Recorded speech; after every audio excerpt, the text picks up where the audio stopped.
Welcome to the Pod. I'm here with Sadie K, content writer, and my podcast coach. Hello. Oh, I'm so excited to have you here for this episode, especially since it's such a very important discussion for the month of October because of Domestic Violence Awareness Month. Yes, I agree. It is so important. I'm really excited to dive into this with you as a survivor of domestic violence and talking with you who is also a survivor.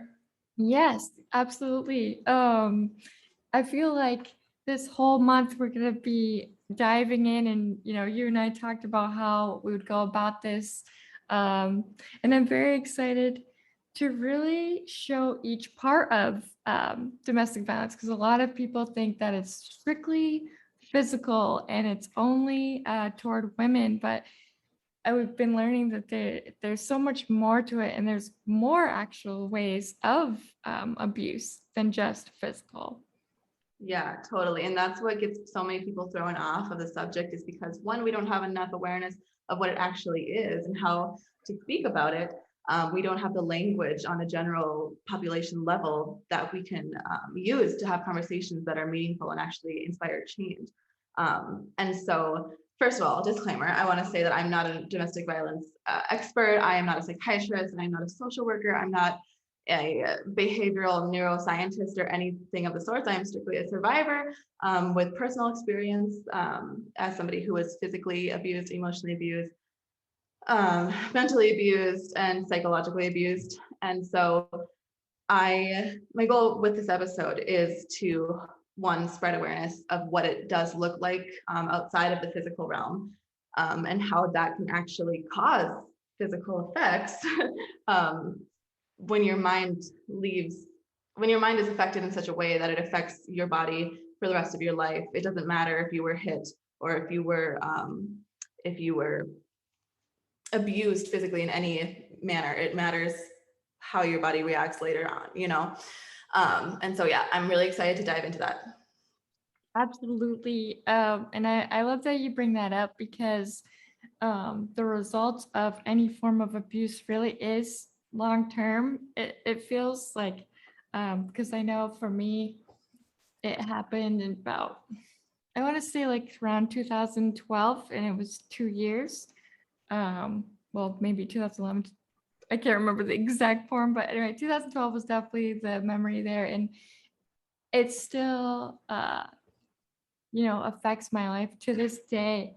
And I didn't realize this until I was learning more about the statistics myself, and that PTSD is actually a very natural response to the abuse as well.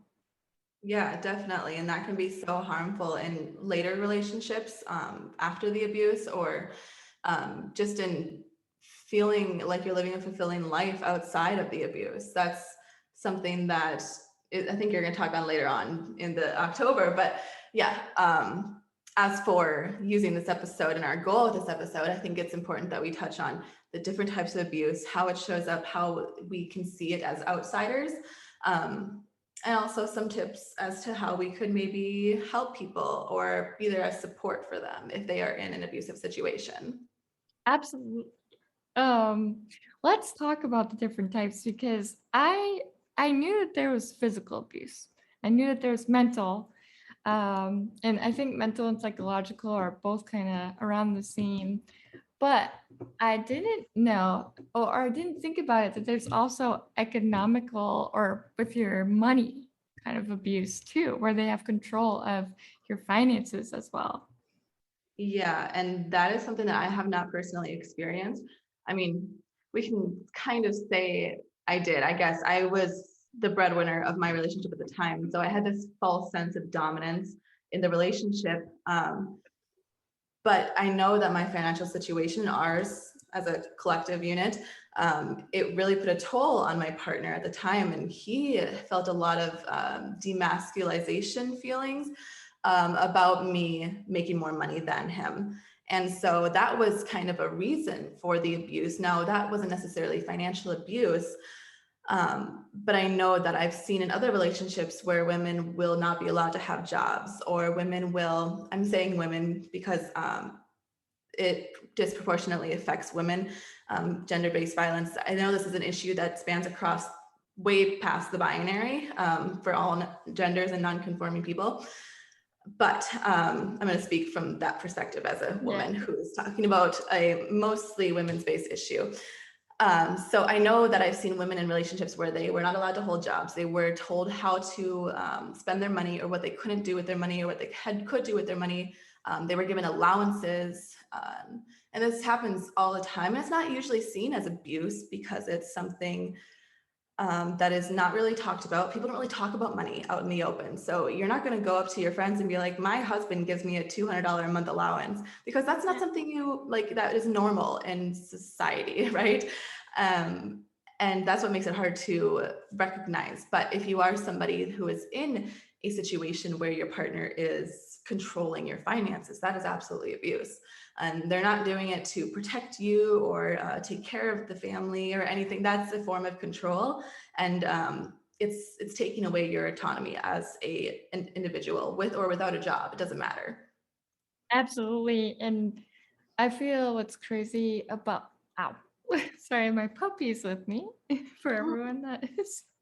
I feel what's crazy about this is, and I shouldn't really use that term, but it's the best I could come up with at this time, is that all of the abuses such as psychological, the money, and physical, it's all about power and control.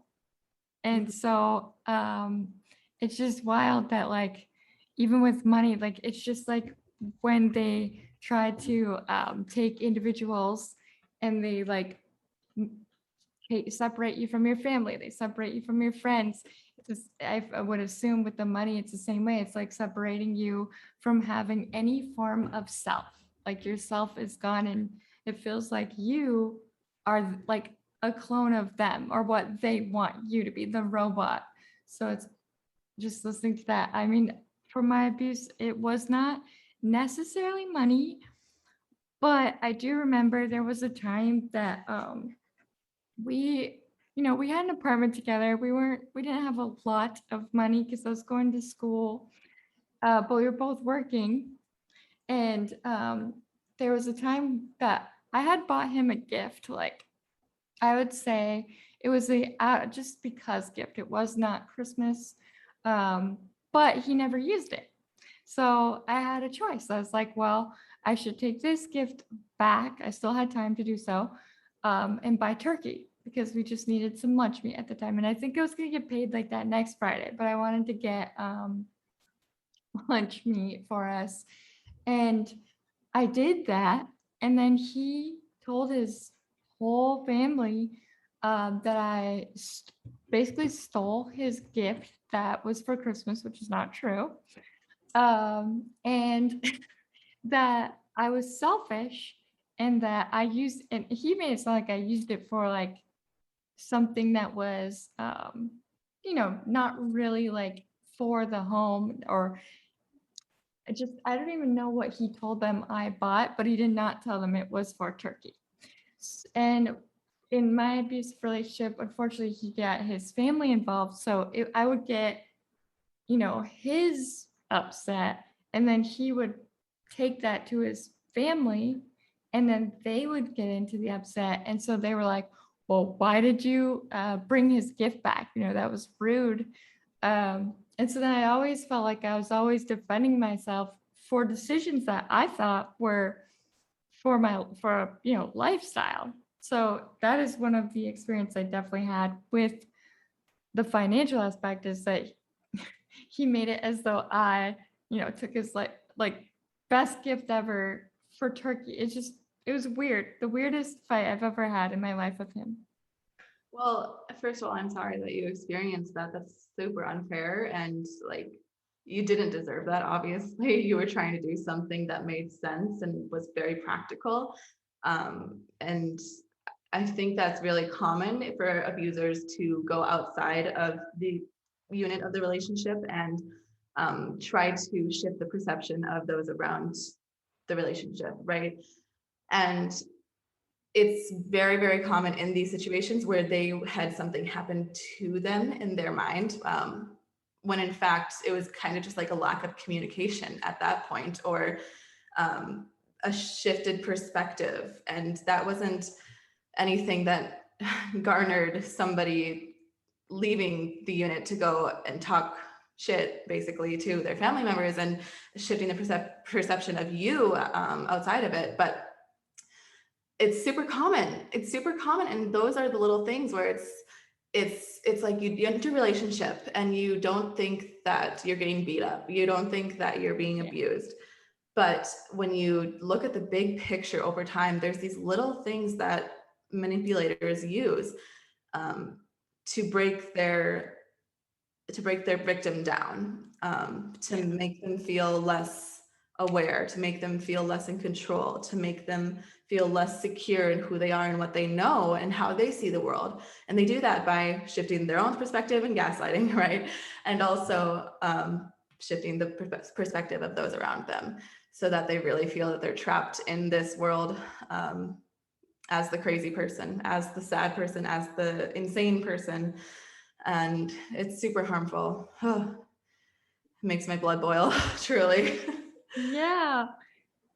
What scares me is for the people that are in it now and that have experienced this abuse and any form of these abuses during COVID. I mean, I feel like COVID had to have brought out a lot more statistics, but obviously not probably, called in or talked about, because, that people lost jobs. So you have that financial loss. Then you're with your partner. A lot of people were not used to having their partner in their space for, the amount of time that we had to, or I guess still kind of have to be together. And I'm not sure how that would have went if, I was still in my relationship back then in these COVID times either, because that's a lot of times. Some people use the work time, to feel semi safe as you can, which is you never feel safe. You feel unsafe the whole time, but Right. And not only that, I mean, COVID kind of, everybody was on edge. And I mean, you could say, oh, I don't care, I'm fine, I'm vaccinated now, but we're still a very anxious collective as it is. Like, we are not sure of the future economically and in the way that we function as a society. We don't know what to look forward to because we're scared that it might completely fall on top of its head like it did 2 years ago. And so that heightened anxiety, plus the lockdown, when you're locked in, if you are somebody who is being abused, if you're locked in with that anxiety and with that partner who's also experiencing that anxiety, I can only imagine the tumultuous behaviors that grew out of something like that. And it's scary to think about how many women probably were getting stimulus checks taken away from them, and how many women were, I'm saying women again because I'm focusing on the 85+%. But what people in general, when they were in that situation, boxed in with their abuser, it probably did a whole lot of undue traumatic manipulation. It was just super scary. And yeah, there's just so much to say about it, especially on like a societal level too. It's you're looking at the statistics and you're thinking, how could this be? Like, how could this many, I'm again saying men, because it's like, why is this so disproportionately like men? Like, what are they suffering with that's causing them to act out in this way, causing them to lash out on people around them? And it's so much more deeply seated than we can probably even get into in this episode, but it's something worth talking about for sure. Yes, absolutely. And I think that's why when you and I were talking about how I would go about these episodes, it's so important to use the whole month, because there's so much, like, it's not like, oh, it's just the physical, it's not just the mental and the psychological. of course, the money as well. There's so much. There's the safety plans that are out there, and there's people not knowing or maybe not even educated in, which is not on them. It's just the awareness portion of it, of how they can get the help and what they can do. Um, so I wanted to continue discussing the other forms of abuse. And I know that before this call started, you and I talked about how mental and psychological abuse is like the main source of all abuse. Mhm. Yeah, I think the better verbiage would be that all abuse affects the victim psychologically, which means it affects them mentally, emotionally, physically. It'll play out in their life in a million different ways: chronic illness, like likelihood of strokes and heart disease and other chronic pain issues. And it can also play out in finances if someone is abused and then turns to impulsive spending or is unable to hold a job, you know.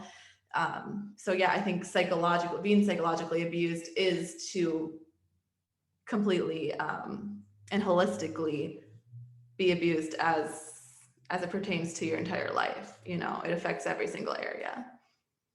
And how does one define psychological abuse? Oh, good question. I don't have the exact definition in front of me, but I would, as somebody who's experienced it, I would say that it's a loss of self. It's on a realist level. It's when your partner shows you through their actions and their words and their treatment of you that you are less of a person than you actually are, and you have less rights to your personhood and your fulfillment of self than they do, or any other person does, and that there is something inherently flawed with you and the way you think and the way you see the world, and therefore you shouldn't trust yourself. You shouldn't trust your intuition. You shouldn't try new things because that's pointless. And it really just puts you into a state of pure depression, of pure hopelessness, of pure loss of self, really.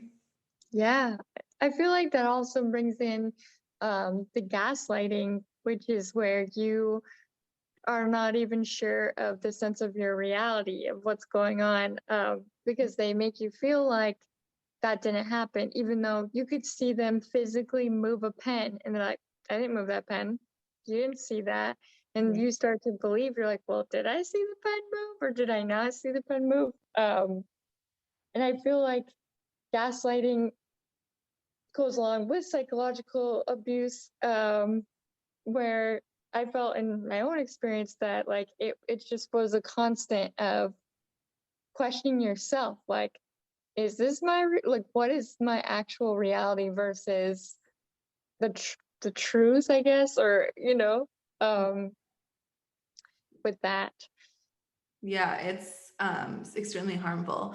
And when you lose yourself, like how many other terrible things are you setting yourself up for when you don't trust yourself, when you don't understand why you do the things you do, or why you are with the people you're with, or why you're around the people you're around. Like if you don't trust the decisions you're making, you're not going to be one to make decisions at all. You're not going to take new opportunities. You're not going to strive for more because it's purposeless. There isn't any purpose behind your action or behind your intention because you are less of a person than the people around you, than your abuser, you know, and you don't have the dominant voice within your own self because it's been so dimmed and so suppressed by this person's abuse. And that just, yeah, it leads to so much harm. Yeah, absolutely. And just hearing you say that, like, it brings me back to the times of almost, I feel like the abuser creates that environment where you are reliant on them for, what way to go, what to think, and so on and so forth. And of course, I think my friend said this perfectly. She was giving me the analogy of how it's like a frog being boiled in water, where in the beginning you're not realizing that this is what is happening in your environment. It's just slowly getting there. And then once it's finally is boiling, you're just like, whoa. Sometimes you're like, whoa. And sometimes you just may still be living in the boiling water. And just not realize like these strong emotions. Like for me, I know codependency was huge because he took away myself, my identity, and my identity became whatever he wanted it to be. And I appreciate you. I wanted to say this before. I appreciate you being so vulnerable with us and sharing your own experience, because I feel that experiences from our perspectives are very helpful to share as well, because we are survivors. And for our listeners out there, we did get out, but we're also letting you know that there's also that long term that came with it at the end as well. So I wanted to also talk about, so we've talked about the mental abuse, the psychological abuse, physical, and we've talked about the financial and economic abuse. But there's also another form of abuse that we don't always, I think, talk about or put out there in awareness, and it's the cultural and identity abuse that's out there as well. I also haven't experienced this, especially, and I'm sure you haven't much, because we are white women in America, and so most of our identity is we gain it from our environment, and our environment was made for us as white women, right? So I could see this happening, and we do see this happening a lot more in relationships where there is a individual who is being victimized by their abuser, and this person is being stripped of what they knew to be true, and their past experiences and their traditions and their cultural identity, like what makes them them, their food. It could even be their food from their culture, from what they grew up with. Their abuser could take that away from them completely and say, this isn't what we do. This isn't what we cook. This isn't what we, we're changing everything that you are so that you have no ground to stand on anymore. And that's when things really spill over, right? And yeah, that's something that I rarely hear talked about in circles when discussing domestic violence and intimate partner abuse. And it is something that needs to be talked about a lot more. And I think that it is definitely best talked about by people who have experienced it. So people who are classified as minorities, or who have really identified with their culture that is outside of their environment, in their immediate environment, you know? So. Yeah, absolutely. I definitely agree with you of not wanting to take any experience in that, because we do not know. But it is so disheartening that it's not really talked about, the awareness. For example, with the recent news that happened where we had Gabby Petito, but then Gabby, she was out there and her story has been shared. But I didn't learn about the 710 Indigenous women that have been killed in that same area or missing for a while now. And I only learned that actually through you and through Gabby Petito's case. And I did not realize how as a society and what we want to see on the media, how we have influenced the media to only give us a white girl. And no disrespect, but it is disrespect too. We should be talking about the 710 women.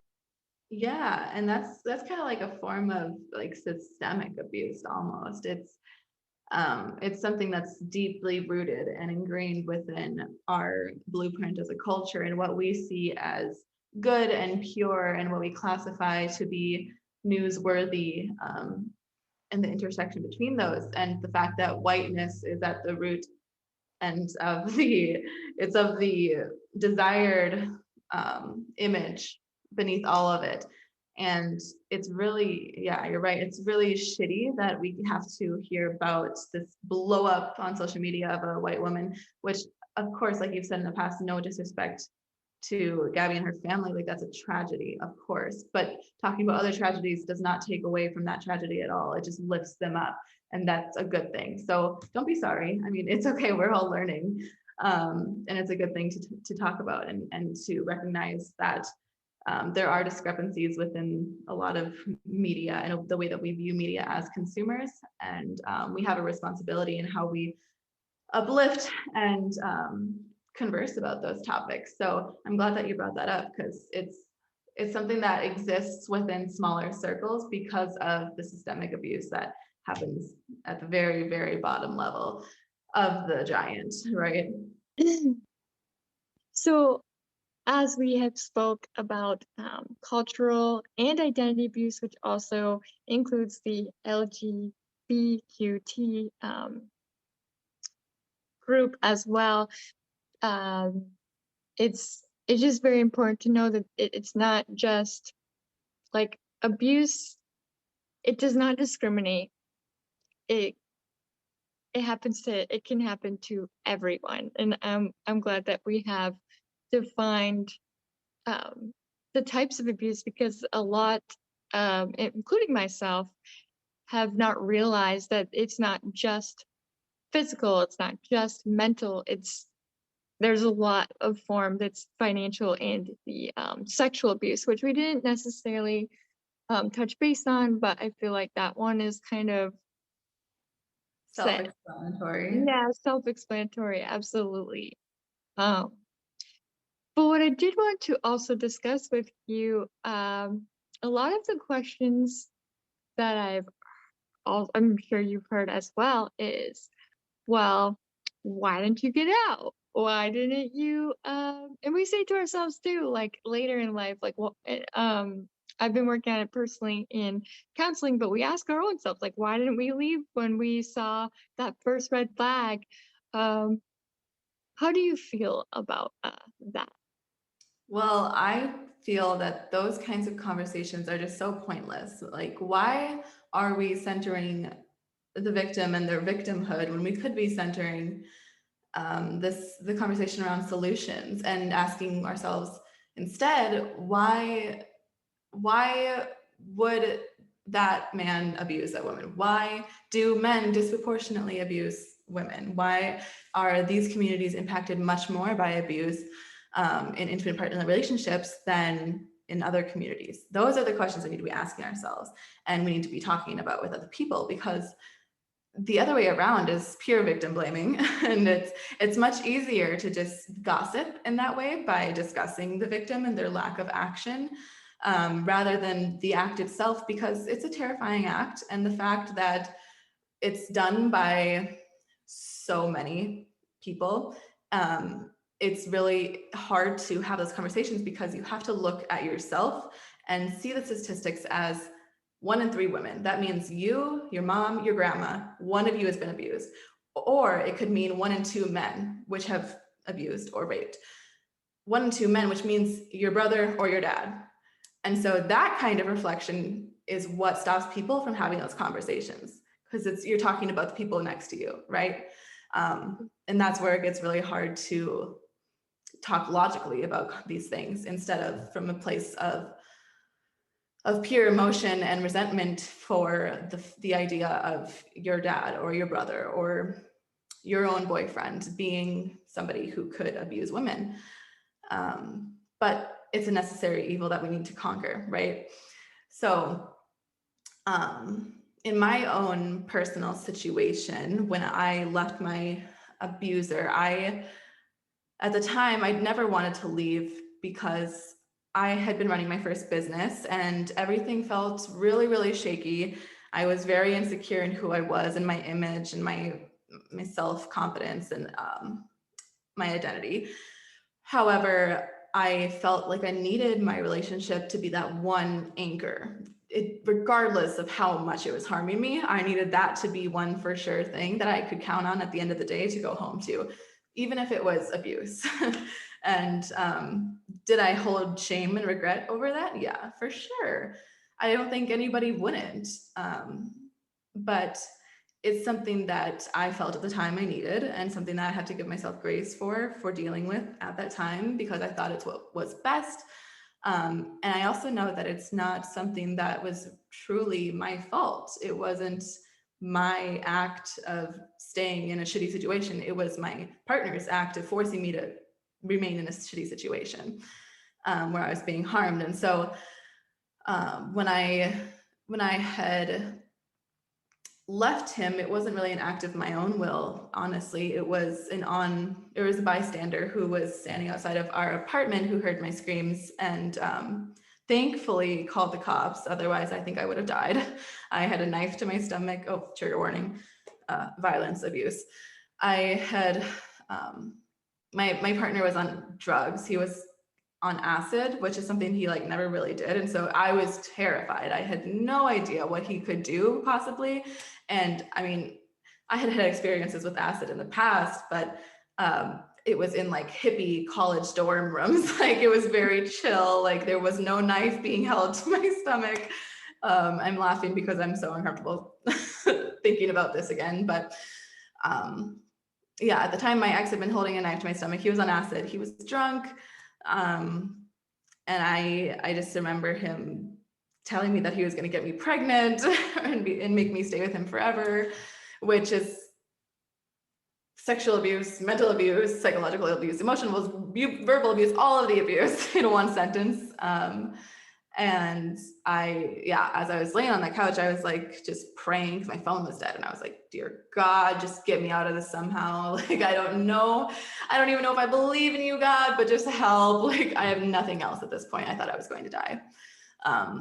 And so thankfully, the neighbors called the cops, and I saw the lights coming from outside, and I was like, the cops are here. And so he ran out the back door and left everything as it was. And the couch was torn up and there was glass everywhere and it was just a pure mess. And so I didn't want to press charges, of course, at first, because I was terrified that he was going to come after me. But the state of North Dakota decided to press charges, thank goodness. And then they protected me as I left that vicinity and went to my friend's house at that point. So I was very, very grateful for that bystander. And I think that's something that also needs to be talked about, is the bystander effect and victims being victimized because of bystanders and their lack of willingness to step in or say something. Or even on a lower level, the bystander effect plays out by locker room talk and men not holding other men accountable for the misogynistic things that they say, or the sexist things they say, or the discriminatory things that they say towards people of color or people within the LGBTQI plus community. And that is really where it all starts. We need to start holding each other, men, non-binary people, men, women, everyone needs to hold each other accountable for those slight little sentences that are very discriminatory and oppressive in nature. And that's where real change will start happening, also in the family, but so much to cover. We don't have time to get into all of that. And that's what you're going to be focusing on throughout the month of October, which I'm really excited to listen to. Yes, absolutely. And I agree with you. I think one of the things when you talk about the bystander, one of the things I've recently seen a lot of is that there are still people that question, like, to bring back up the Gabby Petito case, for example, because it is so popular, not in a good way, but popular out there. There's still people that were like, oh, she was the aggressor. He was so nice, he's cool and collected. And for me personally, it brought back a lot of emotions because there was a lot of people in my own life that, not necessarily my close family, because I didn't really tell them what was going on, but just some friends that felt I was making it up or it wasn't that bad. they didn't want to believe it, and I understand people don't want to believe it. You don't want to believe it when you're in it. You know, you don't want to believe that you're there. And on a side note to you, I appreciate you sharing what happened, with you and how you got out. And I'm very happy that North Dakota decided, now we're going to charge him, because that just sounds like such a scary position to be in. And I'm proud of you. And look at you now. You are just a beautiful light to the world in so many ways, not just with your content writing, but just with your awareness, your advocacy. It's just beautiful. So I appreciate you for sharing that, because I know it's not easy to go back and not necessarily go back, but to kind of live it by sharing as well. So thank you. I appreciate you giving me the time to have this conversation, because I love talking about these things. And I think there's certain ways to do it in which will elicit more and more change. And so I'm glad that we can talk about this. And I'm glad that the BreedPod listeners are, they have a community and a platform where somebody is willing to let them express their experiences and the trauma they've held and what they're letting go of and how they're moving forward, because it's so important. And obviously things need to be shifted on a cultural, societal, national level, but there's also things we can do as individuals within our own lives to make shifts, one with ourselves and then two with people around us. And that's the slow but mighty change that will completely flip everything that we're talking about here on its head. I know that sounds a little utopian and a little idealist, but that's okay.